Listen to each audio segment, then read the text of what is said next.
क्या आपने कभी सोचा है कि महाभारत के महावीर भीष्म पितामह ने अपने प्राण त्यागने के लिए मकर संक्रांति का दिन ही क्यों चुना? आखिर ऐसा क्या रहस्य है इस तिथि में कि इच्छा मृत्यु का वरदान पाने वाले भीष्म सूर्य के उत्तरायण होने तक बाणों की सैया पर पड़े रहे? और क्या आप जानते हैं कि इसी दिन काली दाल की खिचड़ी बनाने और दान करने की परंपरा क्यों चली आ रही है?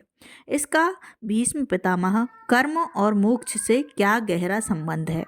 साथ ही एक तीसरा प्रश्न जो हर भक्त के मन में उठता है, धर्मपरायण, प्रतिज्ञाबद्ध और महान योद्धा होने के बावजूद भीष्म पितामह को वह असहनीय बाणों की सैया क्यों प्राप्त हुई? मकर संक्रांति केवल सूर्य के मकर राशि में प्रवेश का पर्व नहीं, बल्कि कर्म, धर्म, मौन, दान और मोक्ष से जुड़े ऐसे गूढ़ रहस्यों को समेटे हुए है जिनकी जड़ें सीधे महाभारत काल तक जाती हैं। आज की इस कथा में हम जानेंगे मकर संक्रांति का पौराणिक महत्व, भीष्म पितामह की बाणों की सैया का रहस्य, काली दाल की खिचड़ी और स्नान दान की परंपरा के पीछे छिपा आध्यात्मिक अर्थ।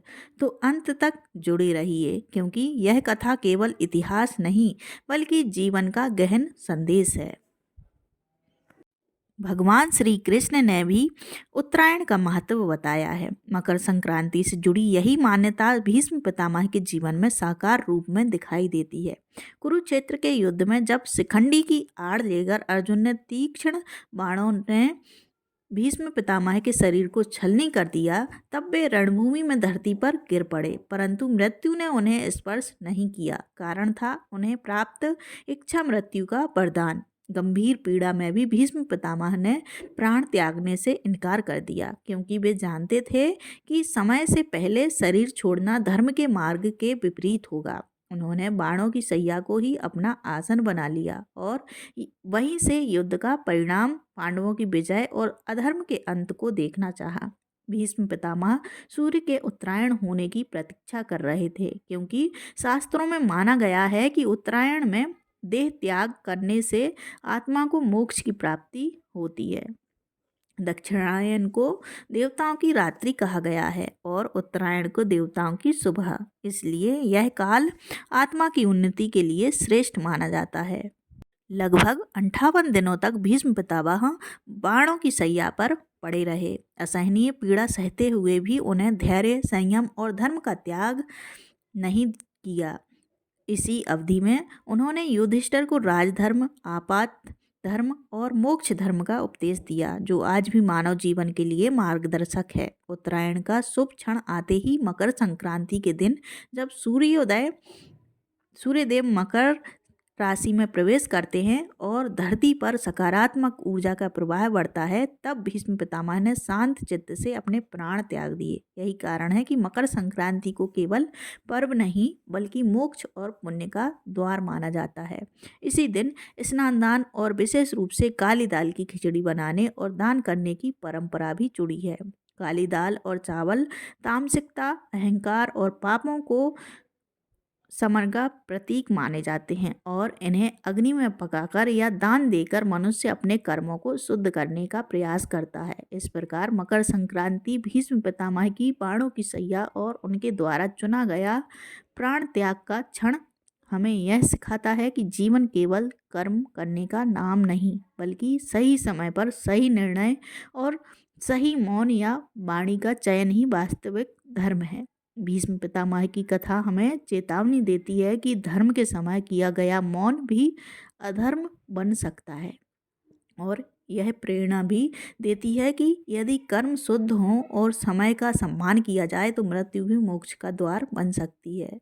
मकर संक्रांति पुण्य काल और महापुण्य काल का समय है, जो दान, पुण्य और पूजा के लिए अत्यंत शुभ माना जाता है। 2026 में मकर संक्रांति 14 जनवरी को है, जिसका पुण्य काल दोपहर 3:03 से शाम 5:45 तक और महापुण्यकाल दोपहर 3:13 से शाम 4:58 मिनट तक रहेगा। इस अवधि में स्नान दान और सूर्य पूजा करना अत्यंत शुभ फलदायी माना जाता है। इस अवधि में तिल मिश्रित जल से स्नान करें, तांबे के लोटे से सूर्यदेव को अर्घ्य दें और ओम सूर्याय नमः का जाप करें। तिल, गुड़, खिचड़ी, वस्त्र और कंबल का दान करें। दोस्तों, भगवान श्री कृष्ण ने भी उत्तरायण का महत्व बताया है। भगवान श्री कृष्ण ने उत्तरायण का महत्व समझाते हुए कहते हैं कि जब सूर्य उत्तरायण होते हैं तब पृथ्वी प्रकाशमय हो जाती है। इस काल में शरीर त्यागने वाले व्यक्ति का पुनर्जन्म नहीं होता और वे सीधे ब्रह्मलोक को प्राप्त करते हैं। इसी कारण भीष्म पितामह ने प्राण त्यागने के लिए सूर्य के उत्तरायण होने का इंतजार किया। इस दिन काली दाल की खिचड़ी क्यों बनाते हैं, कब हुई थी इसकी शुरुआत और क्या है इसका रहस्य। इस साल मकर संक्रांति का त्यौहार 14 जनवरी को मनाया जाएगा।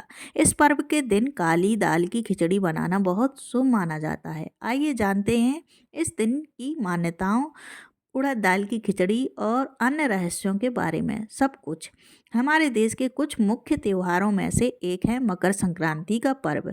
इस पर्व को मनाने का मुख्य कारण यह होता है कि इसी दिन सूर्य धनु राशि से निकलकर मकर राशि में प्रवेश करते हैं और मौसम में बदलाव शुरू हो जाता है। इस दिन को नई फसल के स्वागत के लिए भी विशेष माना जाता है। मकर संक्रांति को लेकर भारत के विभिन्न प्रांतों में अलग अलग रीति रिवाजों और परंपराओं का पालन किया जाता है। इस पर्व को देश के अलग अलग राज्यों में अलग नामों से जाना जाता है। खिचड़ी के नाम से जाना जाता है, वहीं बिहार में इसे मकरांत और हिमाचल प्रदेश में माघसाजी कहा जाता है। दक्षिण भारत में इसे पोंगल और गुजरात में उत्तरायण कहा जाता है। ऐसे ही असम में इस पर्व को बिहू के नाम से जाना जाता है। मकर संक्रांति की कई अलग अलग परंपराओं के मध्य एक विशेष परंपरा है काली उड़द दाल की खिचड़ी बनाना। इस दिन मुख्य रूप से काली दाल की खिचड़ी का दान किया जाता है और भोजन में भी खिचड़ी खाई जाती है। यही नहीं, इस दिन स्नान दान का भी विशेष महत्व है और पवित्र नदियों में स्नान करने से सदैव खुशहाली बनी रहती है। आइए इस पर्व से जुड़ी कई बातों और उनके रहस्यों के बारे में जानते हैं। मकर संक्रांति हर साल उस समय होती है जब सूर्य धनु राशि से निकलकर मकर राशि में प्रवेश करते हैं।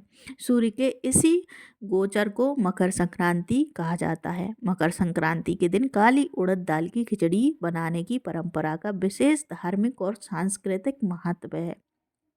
यह परंपरा भारत के विभिन्न हिस्सों में प्रचलित है। मुख्य रूप से उत्तर भारत में मकर संक्रांति के दिन काली उड़द दाल की खिचड़ी बनाई जाती है। काली उड़द दाल और चावल से बनी खिचड़ी को इस दिन के लिए शुभ और पवित्र भोजन माना जाता है। इसका संबंध दान, स्वास्थ्य और आध्यात्मिक शुद्धता से जोड़ा जाता है। ज्योतिष की माने तो खिचड़ी में इस्तेमाल होने वाले चावल का संबंध चंद्रमा से है, जबकि काली उड़द दाल का संबंध शनि और राहु से होता है। ऐसे ही यदि आप खिचड़ी बनाते समय उसमें हल्दी का इस्तेमाल करें तो इसका संबंध बृहस्पति ग्रह से होता है। यदि आप मकर संक्रांति के दिन काली उड़द दाल की खिचड़ी बनाते हैं तो इससे आपके चंद्रमा, शनि और बृहस्पति को मजबूत करने में मदद मिलती है। यही नहीं, इस दिन काली उड़द दाल और चावल का दान करके शनि दोष को भी कम किया जा सकता है। मकर संक्रांति पर नदियों में स्नान क्यों किया जाता है? मकर संक्रांति के दिन नदियों में स्नान करने की परंपरा का धार्मिक और आध्यात्मिक महत्व है। यह दिन सूर्य के मकर राशि में प्रवेश और उत्तरायण होने का प्रतीक होता है। इसी वजह से इसे पवित्र नदी में स्नान करने के लिए अत्यंत शुभ माना जाता है। मान्यता है कि मकर संक्रांति पर नदियों में स्नान करने से समस्त पापों का नाश होता है और आत्मा तथा शरीर की शुद्धता होती है। यही नहीं, पवित्र नदियों में स्नान से व्यक्ति को मोक्ष की प्राप्ति होती है। पौराणिक कथाओं की माने तो इस दिन गंगा जैसी पवित्र नदियों में देवी देवताओं का वास होता है, जिससे इन नदियों में स्नान करना अत्यधिक पुण्यदायी माना जाता है। तो दोस्तों, आपको यह वीडियो कैसी लगी कृपया कमेंट करके ज़रूर बताएं। वीडियो पसंद आया हो तो लाइक करें, चैनल को सब्सक्राइब करना ना भूलें। धन्यवाद। जय श्री कृष्णा। राधे राधे।